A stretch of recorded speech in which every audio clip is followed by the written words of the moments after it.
नमस्कार। आप देख रहे हैं अमर उजाला। मैं सृष्टि आपके लिए लाई हूँ उत्तराखंड की बड़ी खबरें। आपदा में लापता लोगों के आंकड़ों में विसंगति के मामले सामने आए हैं। 22 दिन पहले मृत आशीष रमोला का शव हाल ही में बरामद होने का दावा किया गया। यह संदेह पैदा करता है कि प्रशासनिक समन्वय की कमी के कारण ये आंकड़े सही नहीं हैं। बुधवार रात नंदानगर में भारी बारिश और बादल फटने से कई परिवारों की खुशियां मलबे में बदल गईं। एक परिवार की शादी की तैयारियां बाढ़ में बह गईं, जबकि अन्य परिवार भी इसी संकट का सामना कर रहे हैं। अब सवाल है कि इन परिवारों की शादी कैसे होगी। सहस्त्रधारा क्षेत्र में आई आपदा ने 16 वर्षीय पूजा की जिंदगी को तबाह कर दिया है। माता पिता की मौत और घर के ढहने के बाद पूजा का भविष्य अंधकार में है। भाई मजदूरी कर रहे हैं, लेकिन पूजा की पढ़ाई अब खतरे में है। वह राहत कैंप में पहुंची, लेकिन चिंता में है। मालदेवता क्षेत्र के खेरी मानसिंह में एक रिजॉर्ट के निर्माण के चलते 150 मीटर सड़क बह गई है। प्रशासन ने अब इस मामले की जांच के आदेश दिए हैं। डीएम 7 बंसल ने जिम्मेदारों पर कार्रवाई की बात कही है। लोक निर्माण विभाग ने नुकसान का आकलन 6 करोड़ रुपए किया है। पिथौरागढ़ के जीआईसी खतेरा में एक अनोखा मामला सामने आया है, जहां चतुर्थ श्रेणी कर्मचारी को प्रिंसिपल का पद सौंपा गया है। शिक्षकों का आंदोलन जारी है और प्रधानाचार्य ने अपना पद त्याग दिया। इस निर्णय ने शिक्षा विभाग में हलचल पैदा कर दी है। चमोली के नंदानगर में मलबे में दबे 5 शव बरामद किए गए हैं। इनमें 3 महिलाएं और 2 बच्चे शामिल हैं। बचाव कार्य युद्धस्तर पर चल रहा है, जहां एसडीआरएफ एनडीआरएफ के जवान मलबे को काटते हुए राहत कार्य में जुटे हैं। लापता 2 लोगों की तलाश जारी है। उत्तराखंड के पर्वतीय जिलों में बारिश से राहत की उम्मीद कम है। मौसम विज्ञान केंद्र ने भारी बारिश के लिए ऑरेंज अलर्ट जारी किया है। देहरादून, नैनीताल और अन्य जिलों में हल्की से मध्यम बारिश की संभावना है। 24 सितंबर तक हल्की बारिश का अनुमान है।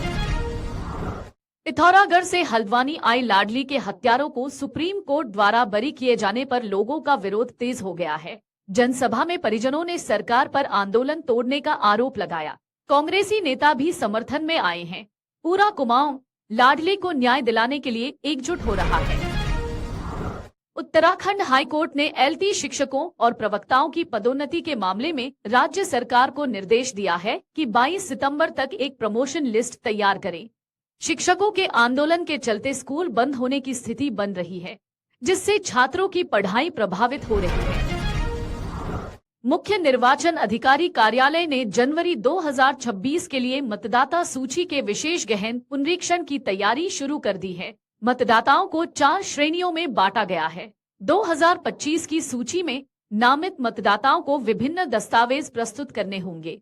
सभी 70 विधानसभा क्षेत्रों की 2003 की मतदाता सूची जारी की गई है। उत्तराखंड में अतिवृष्टि ने भारी तबाही मचाई है, जिसमें 100 से अधिक लोग अपनी जान गंवा चुके हैं। पौड़ी, थराली और देहरादून में लगातार बारिश से जानमाल का नुकसान हुआ। मौसम वैज्ञानिकों के अनुसार रात के समय में बारिश की संभावना अधिक होती है, जो इस स्थिति को और गंभीर बना रही है।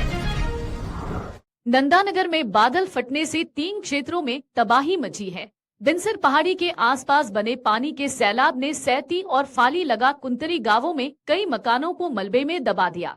इस आपदा में 8 लोग लापता है और धुरमा गांव में भी गंभीर नुकसान हुआ है।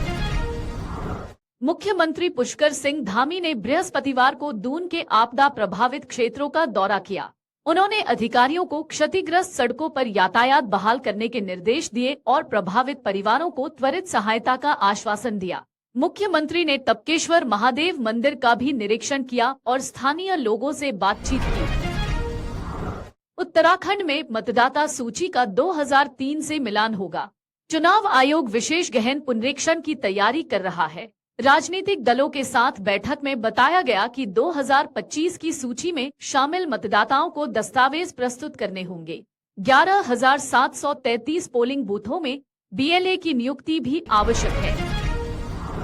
चमोली के नंदानगर में देर रात बिनसर पहाड़ी पर बादल फटने से भारी तबाही हुई। 10 लोग लापता हैं, जिनमें से 2 के शव बरामद हुए हैं।